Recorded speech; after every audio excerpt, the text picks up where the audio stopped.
beri hore waxaa jiray nin deganaa god.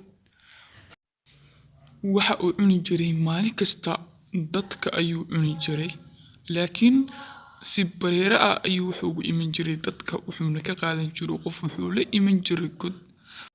Maalin maalmaha ka mid ah waxa uu soo qaatay nin dhalinyaro ah, wuxuu la yimi godkiisii wuuna ugu hanjabay inuu cuni doono. Wuxuu yiri maanta aad ayaan u faraxsanahay, waxaan haystaa cuntadeydii oo dhammaystiran. Wiilkii aad ayuu u naxay. Wiilka walaalkiis waxa uu ahaa mid fajac iyo la yaab ku noqotay xagga uu walaalkiis ku maqan yahay muddadaas dhan. Maalin dhan ayuu raadinayay walaalkiis, waa uuna la yaabnaa meesha uu ku maqnaa. Waxa uuna dareemay inuu ninkii dadqalka ahaa uu qaatay walaalkiis. Balse cabaar ka bacdi waxaa u yimid saaxiibkiis oon isna ka fogeyn. Waxa uuna ku yiri, saaxiib maxaa ku haysta oo la fakaraysaa maanta?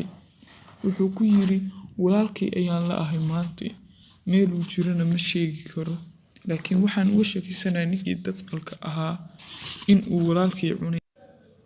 Laakiin dib baa igu noqotay, walaalkay waan raadin doonaa nafta inta ay igu jirto. Waxa uuna yiri, saaxiib cag iyo cirib meeshuu dhigay waa inaan raadinaa, sidoo kale deriska iyo waa inaan weydiinaa. Lagaba yaabo deriska inaan ka helno raadraac amaba inay kuu sheegaan walaalka meesha uu joogo.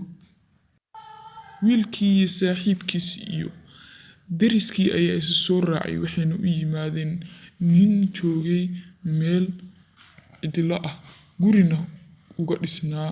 Ninkii ayay weydiiyeen, wiilkii ay waayeen. Odaygii wuxuu ugu jawaabay, laga yaabo inaan arkay, laakiin ma sheegi karo wiilka aad raadinaysaa meeshuu joogo. Waxaan ogahay bes oday inoo dhow amaba ninka dadqalka ah ee godkaas degan in uu wiilkiina qaadan karo. Isla markii wiilkii walaalkiis ayaa wuxuu la soo booday, ma noo sheegi kartaa godkaas amaba ma noo tilmaami kartaa meesha uu ku yaal? Annaga ma garanayno meesha uu hadda walaalkeen ku sugan yahay, laakiin adiga ayaa naga caawin kara godkaas inaan soo tusto. Odaygii waa uu u tilmaamay godkii meesha uu ku yaalo. Waxa uuna sheegay har iyo habeen ninkaas inuu dad qaato oo godkaas la aado. Qoyskii wada socday waxa ay u mahadceliyeen odaygii qaabka uu tusaalaha u siiyey iyo sidii wanaagsaneyd uu la hadlay. Waxa ayna ku dhaheen, waad mahadsan tahay, annaguna haddeer waxaan tegaynaa bartii aad noo tilmaamtay. Laakiin isagii waxa uu yiri, anigu halkan ayaan iska deganahay, qofna ima soo booqdo. Maalin kasta waxa uu i dhaafaa, uu soo dhaafaa, waan arkaa, laakiin aniga cabsi ayuu igu beerayba. Dadkii way israaceen, waxay aadeen godkii loo tilmaamay. Waxaan israacay wiilkii iyo saaxiibkiis. Waxay arkeen lafihii iyo ninkii ayay godka ugu tageen. Waxa ayna muddadiiba dareemeen in wiilkan walaalkiis uu cunay ninkan dadqalka ahaa, lafihiina uu gartay uuna yahay qofka la cunay walaalkiisa. Saaxiibkiis ayuu intaas ka dhaadhiciyay amaba u sheegay. Wiilkii waxa uu ku yiri, saaxiib lafahan laga yaabo inuu yahay kii walaalka. Godkii ayay ugu tageen ninkii dadqalka ahaa, waayna la hadleen. Isla markii intuu dhoola cadeeyay ayuu ku yiri, idinku maanta maxaad soo doonateen? Ma waxaad soo doonateen in laydin cuno, mise waxaad soo doonateen walaalkiina inaad iga ceshataan? Wiilkaas mar hore ayaanba cunay, laakiin idinka ayaa ii dhiman. Halkii ayuu hanjabaad iyo wuxuu ula yimi handadaad. Waxa uu ku yiri wiilkii walaalkiis, maxaad ku cuntay walaalkay, sababtuna waa maxay? Waxa uu ku yiri, aniga dadka dhiigooda ayaa ii dhadhama.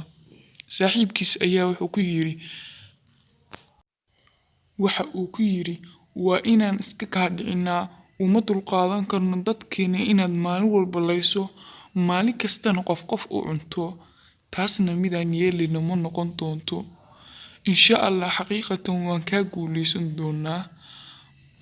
Waxa uu ku yiri, aniga sideedaba waxaa ii dhadhama dhiig bini'aadam, dhiig kalena iima dhadhamo.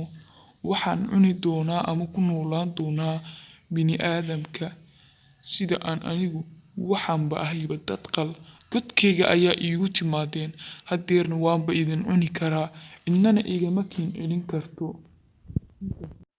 Fadlan channelkeena hadaa ku cusub tahay subscribe noo saar, gambaleelkana furo, sidoo kalena fiidiyoyaasheena hadday soo gaaraan like, share, comment intaba kala baqayn like dhac nagu sii. Channelkeena subscribe noo saar. 100%.